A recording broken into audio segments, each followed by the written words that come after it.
I'm sure you have some good tips that, for staying healthy yourself. So what do you do to take care of yourself?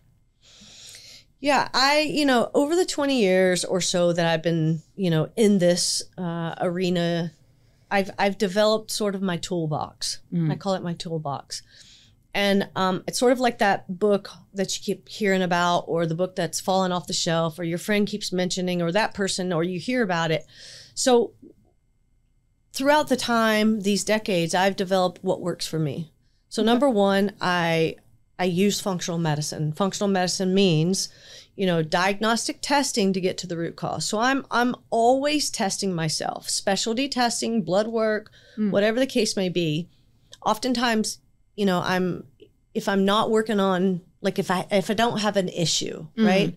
Like if I have mold, I got to work on mold, right? Right. Or if I'm like, hey, oftentimes I just go, I haven't done this test in a while. Let me run this test. Okay. Yeah. That's how I do it. And then I'm always taking supplements. So the supplements I'm taking on a daily basis is vitamin D, vitamin C, zinc, omega, and magnesium. Okay.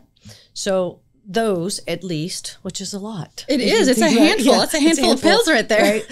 So, and then if I'm working on something else, sometimes they might fall off or I might increase more. Right. And sorry, before you move on, now these are medical grade supplements. Yes, medical grade nutraceutical supplements. Yep. Okay. And then the other thing is of course I'm drinking plenty of water. I'm doing, my high intensity interval training, the HIIT exercise.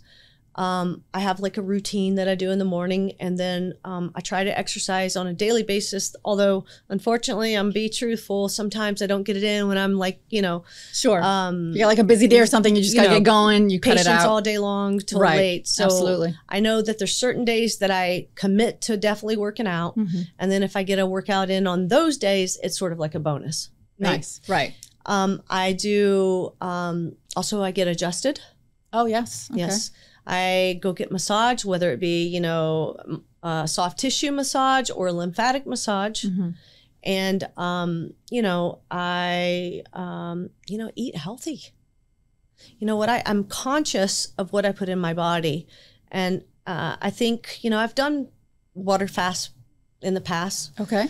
And I do think those are great. They're hard. They're great. Right. They're very hard. But, when you do a water fast, your relationship with food you look at, right? And you look at the emotional component of what you eat. Right. So I think when I do detoxes and fasts, it helps me just get sort of set the playing field again, And so I watch what I eat. I try to eat healthy, protein, vegetables, fruit, low carb. And I also do meditation. Okay. And I try to have that work-life balance, hang out with my family, hang out with my friends, vacation, enjoy life. And, in the midst of it, just be grateful. I think important thing too is I can always find something to be grateful for. I am very grateful. And I think sometimes just, I run through a gratitude list in the morning. And when I see people, out in the world that have, you can always find somebody that has it worse than you. And when I see that, I just bless them and thank God that I have what I have. Right. And it just really makes me, spiritually grateful for, recognizing this.